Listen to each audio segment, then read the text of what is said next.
இப்போ நம்ம ப்ராக்டிக்கல் 3 பார்க்க போகிறோம். இதில் வந்து என்ன செய்ய போகிறோம்னு சொன்னால் மனிப்புலேஷன் சம்மந்தமான ஒரு ப்ராக்டிக்கல் இப்போ செஞ்சு பார்ப்போம். மனிப்புலேஷன் என்னென்னு ஃபஸ்ட்டுக்கு கூகுள் பண்ணி பார்ப்போம்.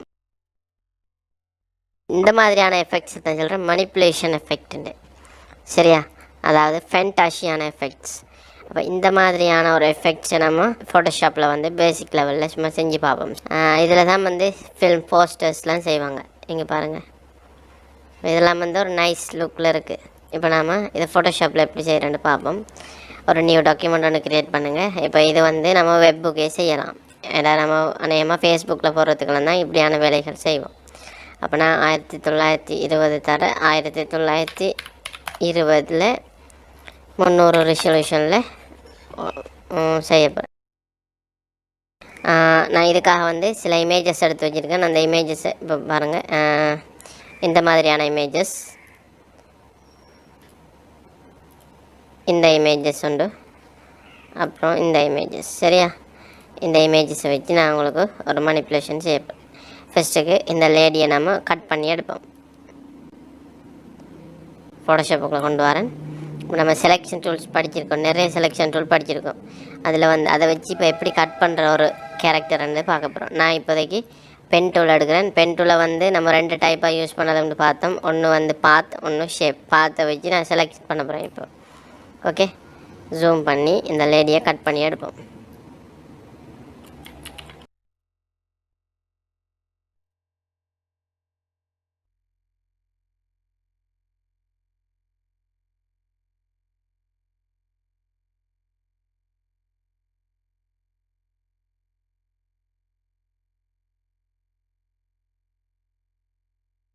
ஓகே, அப்போ நான் இந்த இமேஜை கட் பண்ணி செலக்ட் பண்ணிட்டேன். சரியா, அப்போ நம்ம பென் டூலை வச்சு கட் பண்ணிவிட்டு இந்த மாதிரி இருக்கும். இதை Ctrl+Enter நம்ம ஏற்கனவே பார்த்துருக்கோம். பண்ணோம்னு சொன்னால் இந்த லேடி வந்து செலக்ட் ஆகிடும். சரியா, செலக்ட் ஆன இந்த லேடியை நம்மளோட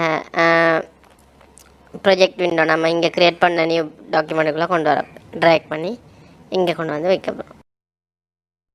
இப்போ இந்த இடங்கள் நம்மளுக்கு அந்த பழைய பேக்ரவுண்ட்லேருந்து கிடைச்ச இந்த இடங்கள் நம்ம வந்து நான் ரிமூவ் பண்ணணும். சரியா, இப்போ அந்த வேலையை பார்ப்போம்.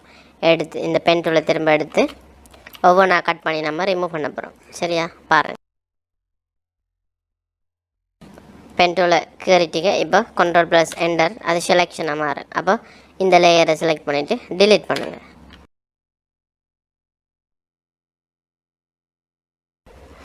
இந்த மாதிரி விஷயங்களை நம்ம செய்யும்போது ரியலிஸ்டிக்காக இருக்கும். கட் பண்ணி வச்சு அந்த மாதிரி ஒரு ஃபீலிங் ஒன்று இருக்கா. ஓகே, அப்போ நமக்கு தேவையான மாதிரி கட் பண்ணி இங்கே கொண்டு வந்துட்டோம். சரியா, இப்போது நம்ம பேக்ரவுண்டை ஆட் பண்ண போகிறோம். அப்போ நான் ஏற்கனவே உங்களுக்கு சூஸ் பண்ண மாதிரி சில பேக்ரவுண்ட்ஸ் இருக்குது, அதை ஆட் பண்ணுறேன். சரியா, பேக்ரவுண்டை நான் இப்போ ஆட் பண்ணிட்டேன். இப்போ நம்ம சில கலர் கரெக்ஷன்ஸ் செய்யணும். இப்போ இந்த ஆப்ஜெக்ட் தான் நம்மளோட இந்த லேடி, இது உண்டு, இந்த பேக்ரவுண்ட் உண்டு, இந்த 2 தான் இங்கே இருக்குது. அப்போ நம்ம இந்த லேடியை பெஸ்ட்டுக்கு கலர் கரெக்ஷன் செய்வோம். கலர் கரெக்ஷனுக்கு நம்ம அட்ஜஸ்ட்மெண்ட்ஸுக்குள்ளே நம்ம பார்த்துருக்கோம் ஒவ்வொன்றா. இப்போ நான் அதில் ஃபஸ்ட்டுக்கு பிரைட்னஸில் கொஞ்சமாக எப்போவுமே பிரைட்னஸ் வந்து நம்ம க்ரியேட் கிளிப்பிங் மாஸ்க்குன்ற ஒரு விஷயம் ஒன்று பார்த்தோம். க்ரியேட் கிளிப்பிங் மாஸ்க்குன்னு, இந்த க்ரியேட் கிளிப்பிங் மாஸ்க்னால் என்னென்னு நமக்கு ஏற்கனவே தெரியும். ஒரு விஷயத்தையே நம்ம அதாவது ஒரு கீழே இருக்கிற ஒரு ஆப்ஜெக்ட்டுக்கு மட்டுமே நம்ம மேலே, அதாவது ஒரு இமேஜ் ஒன்று, ஒரு டெக்ஸ்ட் ஒன்று அதுக்குள்ளே கொண்டு வர மாதிரி, அதுக்குள்ளே அதே இமேஜுக்கு அதாவது அந்த இமேஜை மட்டும் கொண்டு வர அர்த்தம் இல்லை. இப்போ இந்த எஃபெக்ட் இருக்குது தானே, இந்த எஃபெக்டை இந்த லேடிக்கு மட்டும் அப்ளை பண்ணுறது. சரியா, இப்போ பாருங்கள், இந்த அடிச்சு அதில் ஷார்ட்கட் க்ரியேட் கிளிப்பிங் மாஸ்க்குன்னு. சரியா, இப்போ கிளிப்பிங் மாஸ்க் பண்ணி நீங்கள் பிரைட்னஸ் அட்ஜஸ்ட் பண்ணிங்கன்னா இந்த லேடி மட்டும்தான் அங்கே அட்ஜஸ்ட் ஆகும், மற்ற பேக்ரவுண்ட் ஏரியாக்கள் அட்ஜஸ்ட் ஆகாது. சரியா, அதான் அந்த கிளிப்பிங் மாஸ்கோட விஷயம். பிரைட்னஸ் மெதுவாக அட்ஜஸ்ட் பண்ணியிருக்கேன். அடுத்தது வந்து நம்ம வந்து கலர் பேலன்ஸில் வந்து ப்ளூ டோனை கொஞ்சம் கூட்ட போகிறேன்.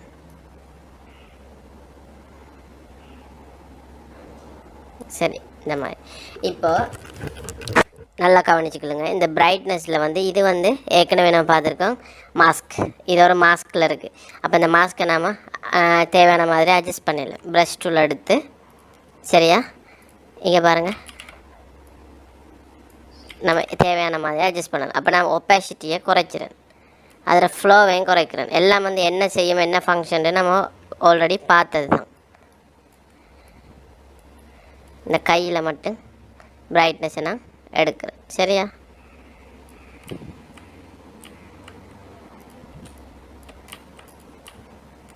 கையில் வந்து கூடிட்டு, ஸோ அது திரும்ப நம்ம ப்ரஷ் டூல் எடுத்து இப்போ ஒப்பாசிட்டாக அழிக்க போகிறோம். அதாவது இங்கே வந்து ஒயிட்டில் இருக்குது, பிளாக்கில் இருக்குது நடந்துச்சு. இப்போ நம்ம ஒப்பாசிட்டாக வச்சோம்ச்சுன்னா அழிச்சதை ரிப்பீட் பண்ணுறேன் இந்த மாதிரி. சரியா?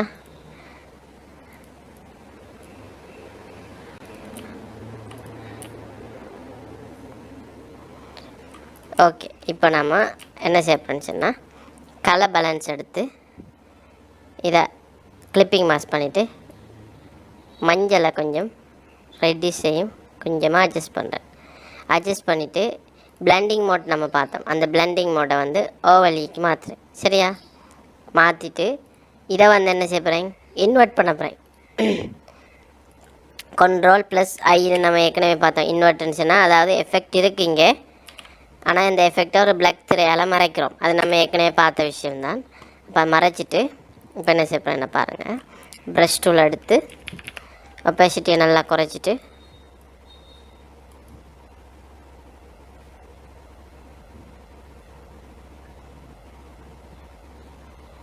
இங்கே ப்ரஷ் டூலால் கொஞ்சமாக அட்ஜஸ்ட் பண்ண போகிறேன். அதான் ஒயிட் இங்கே பிளாக், அப்படின்னா தான் நம்மளுக்கு எஃபெக்ட் இருக்கிறது காட்டும். சரியா?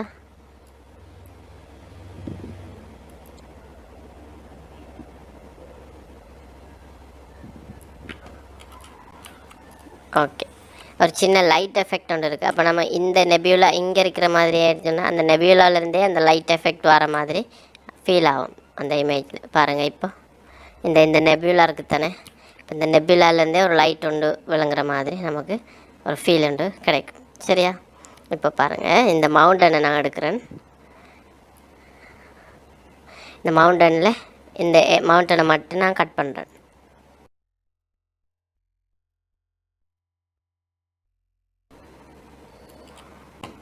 மவுண்டனை இப்போ கலர் அட்ஜஸ்ட்மெண்ட் செய்ய போகிறேன். லெவல்ஸ் எடுத்து கிளிப்பிங் மாஸ்க் பண்ணிவிட்டு இந்த மாதிரி ஒரு டார்க் ஒன்று கொடுத்துட்டு அதில் இந்த மவுண்டன்ற ஒப்பாசிட்டியை நல்லா குறைச்சிடுறேன். சரியா? இப்போ பாருங்கள், இப்போ தூரத்தில் ஒரு மலை இருக்கிற மாதிரி ஒரு ஃபீல் ஒன்று கிடைக்கும் நமக்கு. சரியா? இந்த பேக்ரவுண்டை வந்து சின்ன ஒரு பிளர் எஃபெக்ட் ஒன்று கொடுக்க போகிறேன். சரியா? எப்படி கொடுக்க போகிறேன்னு பாருங்கள். நம்ம ஏற்கனவே ஃபில்டரில் பிளர்ஸ் பார்த்துருக்கோம், இதில் ஏகப்பட்ட பிளர்ஸ் இருக்குது. சரியா? இப்போ நான் இதில் இருந்து ஒரு டூப்ளிகேட் லேயர் ஒன்று எடுக்கிறேன். இந்த லேயரு Ctrl+J, அப்போ இன்னொரு பேக்ரவுண்ட் கிடைக்கும். ரைட் கிளிக் பண்ணி அந்த ரேஸ்டரைஸ் எப்படி பண்ணுறதுன்னா பார்த்துருக்கோம். அப்போ ரேஸ்டரைஸ் லேயர் கொடுத்துட்டு ஃபில்டர் பிளர், நம்ம ஏகப்பட்ட பிளர்ஸ் இருக்குது. இதில் நான் கேஷியன் பிளரை கொடுக்கணும். சரியா? கொடுத்து பாருங்கள், ஒரு சின்ன பிளர் எஃபெக்ட் ஒன்று கிடைக்குது.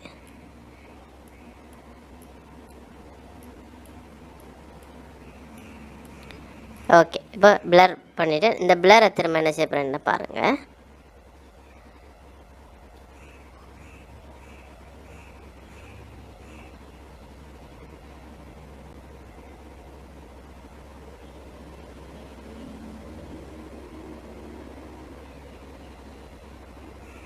நம்ம ஏற்கனவே பிளெண்டிங் மோட்டில் மாற்றுறதை இப்போ சேஞ்ச் பண்ணுறதை பற்றி பார்த்தோம். இப்போ நம்ம இந்த பிளரை வந்து அந்த பிளர் எஃபெக்ட் அப்ளை பண்ணிவிட்டு அதை நம்ம பிளெண்டிங் மோட்டில் மாற்றினேன் என்ன பாருங்கள், ஒரு சின்ன டார்க் எஃபெக்ட் ஒன்று கிடைக்கும். கொஞ்சமாக ஒப்பாசிட்டியாக குறைச்சிட்டு சின்னதாக இப்படி ஒரு எஃபெக்ட் ஒன்று எடுக்கிறேன். இப்போது ஒரு லைட் எஃபெக்ட் ஒன்று க்ரியேட் பண்ண போகிறோம். சரியா? நியூ லேயர் ஒன்று எடுத்துகிட்டு ப்ரஷ் டூலில் வந்து நார்மல் ப்ரஷ், ஜென்ரல் ப்ரஷ்ஷை செட் பண்ணிவிட்டு ஒரு லைட் ப்ளூ கலரில் ஒரு லைட் எஃபெக்ட் ஆட் பண்ண போகிறோம். அப்போ லைட் ப்ளூ கலரை செலக்ட் பண்ணிவிட்டு ஓகே, இப்போ ஒரு ஃப்ளையர் மாதிரி ஒன்று கிடைக்குது. அப்போ இதை இங்கே வச்சுட்டு வேறு பிளெண்டிங் மோடை மாற்றுவோம்.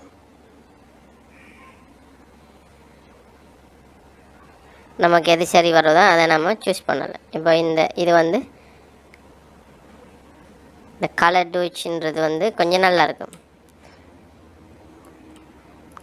இப்போ அது இல்லாமல் பாருங்கள் இருக்கக்குள்ள இப்படியான ஒரு விஷயம் அதில் இருக்குது. இதில் கலர்ஸை நம்ம மாற்றினாலும் மாற்றலாம். ஹியோ சேச்சுரேஷனுக்கு போனீங்கன்னா இங்கே இருக்குது ஸ்மார்ட், அதாவது இதுக்கு மட்டும் அதாவது அந்த குறிப்பிட்ட லேயருக்கு மட்டும்ன்றதால வந்து நம்ம இங்கே கிளிப் மாஸ்க்கை ஆன் பண்ணுறோம். சரியா? அதில் குறிப்பிட்ட கலரை நம்ம சேஞ்ச் பண்ணலாம். ரெடிஷ் வேணும்னா ரெடிஷ், அதில் சேச்சுரேஷனை கூட்டுறது.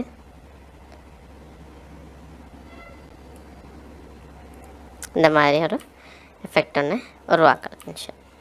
அப்போ ஒரு அளவுக்கான ஒரு மனிப்புலேஷனை நம்ம க்ரியேட் பண்ணிட்டோம். இப்போ பாருங்கள், இன்னொரு விஷயம் உண்டு. நான் ஒரு ஃப்ரேம் ஒன்று க்ரியேட் பண்ண போகிறேன். ஒரு நியூ லேயர் எடுத்து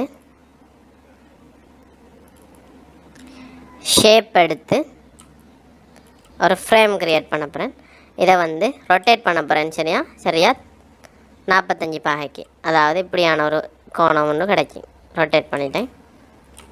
ஷிஃப்டோட அதை சின்னதாக ஷிஃப்ட் கண்ட்ரோல், அதாவது ஆல்ட் ப்ளஸ் ஷிஃப்ட், இந்த மாதிரி நம்ம சென்டரைஸாக அதை பெருசு சின்னதாக்கி எடுக்கலாம். Shift plus alt. ஓகே, அப்போ இதை க்ரியேட் பண்ணிட்டேன். இதுக்கு நான் இப்போ ஷேப் லேயர் எடுத்து ஃபில் ஆஃப் பண்ணிவிட்டு ஸ்ட்ரோக் எடுங்க. ஸ்ட்ரோக்கை வந்து கிரேயில் வைங்க. கிரேயை வச்சுட்டு இதை திக் லைனுக்கு கொடுத்துட்டு, அதாவது டாட் லைன்லேருந்து சிங்கிள் லைனுக்கு கொடுத்துட்டு இந்த சைஸை இன்க்ரீஸ் பண்ணுறோம். சரியா? இன்க்ரீஸ் பண்ணிவிட்டு இப்போ வரோம். நம்ம ஏற்கனவே பார்த்துருக்கோம் பிளெண்டிங் மோடுன்னு. சரி, அதாவது லேயர் ஸ்டைல். பிளெண்டிங் மோடில் லேயர் ஸ்டைல் பார்த்துருக்கோம். ரைட் கிளிக், பிளெண்டிங் ஆப்ஷன்ஸ், இதில் வந்து லேயர் ஸ்டைல்ஸ் பார்த்துருக்கோம். இதில் வாங்க வந்து கிரேடியன் ஓவலைக்கு வாங்க. சரியா? வந்துட்டு இதில் வந்து ஒரு கிரேடியன் கலரை வந்து சேஞ்ச் பண்ண போகிறோம் சில்வர் கலருக்கு. சில்வர் கலர்னால் தெரியும் நம்மளுக்கு, கிரேயும் மிட் ஒயிட்டும் சேர்ந்து தான் சில்வர் உருவாகுது. அப்போ நான் உருவாக்குறேன்னு பாருங்கள். இப்போ இது டார்க் கிரே, அடுத்த ஒன்று லைட் கிரே. சரியா? இப்போ 2 கலர் இருக்குது. இதில் இப்போ நான் இன்னும் டார்க் கிரே ஒன்று எடுக்கிறேன். சரியா? இப்போ பாருங்கள், இங்கே ஒரு கலர், இங்கே ஒரு கலர், இங்கே ஒரு கலர். இப்போ இந்த லைட் கலரை இங்கேயும் கொண்டு வரேன். இங்கே வச்சு கிளிக் பண்ணிங்களா, அந்த இந்த இந்த இந்த இந்த அடையாளம், அந்த ஹேண்ட் டூல் காட்டு தானே, அப்படி காட்டுனா அங்கே நீங்கள் ஒரு இண்டிகேட்டரை ஆன் எடுக்கலாம். சரியா? இப்போ இந்த ஒன்று எடுத்துட்டேன். சரியா? இப்போ இதை கிளிக் பண்ணி போட்டு இதை இங்கே கிளிக் பண்ணிங்கன்னா இந்த கலர் இங்கே க்ரியேட் ஆகும். சரியா? இந்த மாதிரி தான் கிரேடியண்ட்டை க்ரியேட் பண்ணுறது. இப்போ அடுத்தது லைட், அடுத்தது மிட் லைட் எங்கே இருக்குது? க்ரியேட் பண்ணால் இந்த இருக்குது. இப்போ டார்க். ஓகே, இந்த மாதிரி ஒரு மெட்டல் மாதிரியான ஒரு அமைப்பை உருவாக்கிட்டோம். இந்த மெட்டலை வந்து இந்த ஸ்கேலை கூட்டினீங்கன்னா இன்னும் கொஞ்சம் ரியலிஸ்டிக்காக இருக்கும். ஆங்கிள்ஸ் வேணுனாலும் சேஞ்ச் பண்ணலாம். ஓகே, அப்போ நெக்ஸ்ட்டு வந்து நம்ம பெவல் எம்போஸ். இந்த பெவல் எம்போஸுக்கு வந்து இதை வந்து எம்போஸுக்கு வச்சுட்டு ஸ்மூத்து சிசெட் ஒரு ஃப்ரேம் மாதிரியான ஒரு அமைப்பை நம்ம உருவாக்கலாம். இதில் கிராஃபை உங்களுக்கு ஏற்ற மாதிரி அட்ஜஸ்ட் பண்ணிக்கொள்ளலாம். சரியான மெட்டல் எங்கே கிடைக்குதுன்னு மாதிரி இப்போ இது ஒரு நல்லாயிருக்கும். அப்போ இந்த மாதிரியான ஒரு அமைப்பை உருவாக்கணும் நம்ம. ஓகே, அப்போ ஒரு மெட்டல் ஒன்று ஃப்ரேம் ஒன்று க்ரியேட் பண்ணிட்டோம். இப்போ இதை வந்து டூப்ளிகேட் லேயர் Ctrl J எடுத்துகிட்டு இந்த ரெண்டாவது கீழே இருக்கிற இந்த லேயரை வந்து நமக்கு இந்த லேயர் ஸ்டைல்ஸ் தேவையில்லை, வெறும் சிங்கிள் ஃப்ரேம் தான் தேவை. அப்போ என்ன செய்வோம்? ரைட் கிளிக் பண்ணி கிளியர் லேயர் ஸ்டைல்டா நம்ம அப்ளை பண்ண லேயர் ஸ்டைல் இதை ஆஃப் பண்ணிவிட்டு பாருங்கள். அப்போ நமக்கு அதே ஷேப் தான் கிடச்சிருக்கு. லேயர் ஸ்டைல் இதில் இல்லை. அப்போ இது லேயர் ஸ்டைல் எடுத்தது, இது லேயர் ஸ்டைல் எடுக்காது. இந்த ரெண்டாவது லேயர் ஸ்டைலை ரிமூவ் பண்ணதை கொஞ்சம் சின்னதாக்குங்க. ஓகே, இப்போ இதை வந்து பிளெண்டிங் ஆப்ஷனுக்கு போய் கிரேடியண்ட்டை திரும்ப எடுத்துட்டு நம்ம நியூ கிரேடியண்ட் ஒன்று அப்ளை பண்ண போகிறோம். சரியா? அது வந்து ஒரு லைட் டார்க்கான ஒரு எஃபெக்ட். இந்த மாதிரி ஒரு அமைப்பை உருவாக்கிட்டோம். சரியா? இப்போ இதில் என்ன செய்கிறேன்னா, இந்த ரெண்டையும் செலக்ட் பண்ணிவிட்டு நம்முடைய மேனிப்புலேஷன் ஃப்ரேமுக்குள்ளே கொண்டு வரேன். சரியா? கொண்டு வந்துட்டு இது ரெண்டையும் இந்த லேடிக்கு பின்னால் கொண்டு வரேன். லேடிக்கும் அந்த மவுண்டனுக்கு பின்னால். சரியா?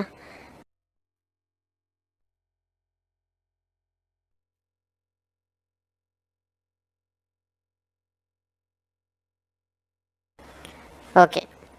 இப்போ இந்த மாதிரி ஃப்ரேமை செட் பண்ணிவிட்டு, சரியா, இந்த இந்த மாஸ்க்குக்கு போய் இதை அழிக்க போகிறீங்க. இந்த ஏரியாவை, தேவையில்லாத ஏரியாவை. சரியா?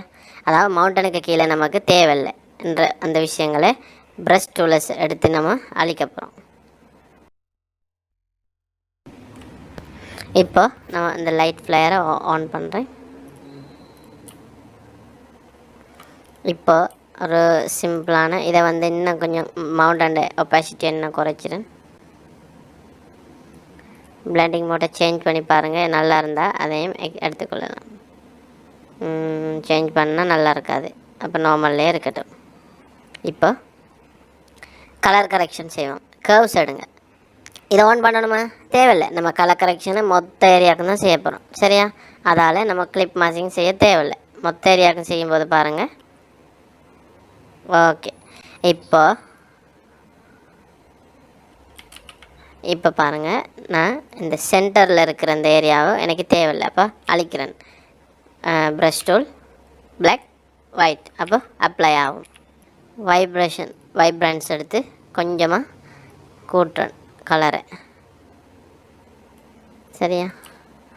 இப்போ ஒரு சிம்பிளான ஒரு மனிப்புலேஷன் ஒன்று கிடைக்கும் நமக்கு. சரியா? ஒரு ஸ்பேஸ் இதில் இன்னும் நம்ம இதில் அந்த இதை கூட்டுறதா இருந்தால் ஏலியன் பறக்கும் தட்டு அந்த மாதிரி ஏதாவது எடுத்து அதை இன்னும் ரியலிஸ்டிக்காக மாற்றலாம். இப்போ ஆட் பண்ணிட்டோம். சரியா? ஓகே. அப்போ இந்த ஸ்பேஸ்ஷிப்பை இங்கே செட் பண்ணிவிட்டு சின்ன கலர் எஃபெக்ட் ஒன்று கொடுப்போம். கொஞ்சம் பிரைட்னஸை கூட்டின மாதிரி. அடுத்தது அதை சுற்றி ஒரு சின்ன க்ளோ எஃபெக்ட் ஒன்று கொடுப்போம். Outer glow. இந்த க்ளோவை வந்து மஞ்சள் கலருக்கு செட் பண்ணணும். இப்போ மேலே எடுப்போம் இந்த ஃப்ளேயரை.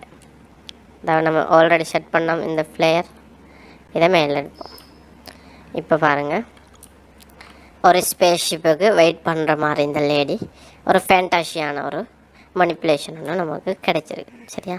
அப்போ இது மாதிரி நீங்கள் இன்னும் ஐடியாஸ் எடுக்கிறதா இருந்தால் யூடியூப்ஸில் போய் நிறைய வீடியோஸ் இருக்குது. மனிப்புலேஷன் அடித்து பாருங்கள். அப்போ உங்களுக்கு இன்னும் டவுட்ஸ் எதுவும் இருந்தால், இப்போ நீங்கள் பேசிக் நாலேஜை ஃபோட்டோஷாப்லேருந்து எடுத்துக்கிட்டிங்கன்னா அதுக்கப்புறம் உங்களுக்கு அட்வான்ஸாக நீங்கள் யூடியூப்பில் தேவையானதை தேடியே நீங்கள் படிச்சிடலாம். அது ஒரு பிரச்சனையே இல்லை. மனிப்புலேஷன் எஃபெக்ட் எப்படி பண்ணுறதுன்னு பார்த்துட்டோம்.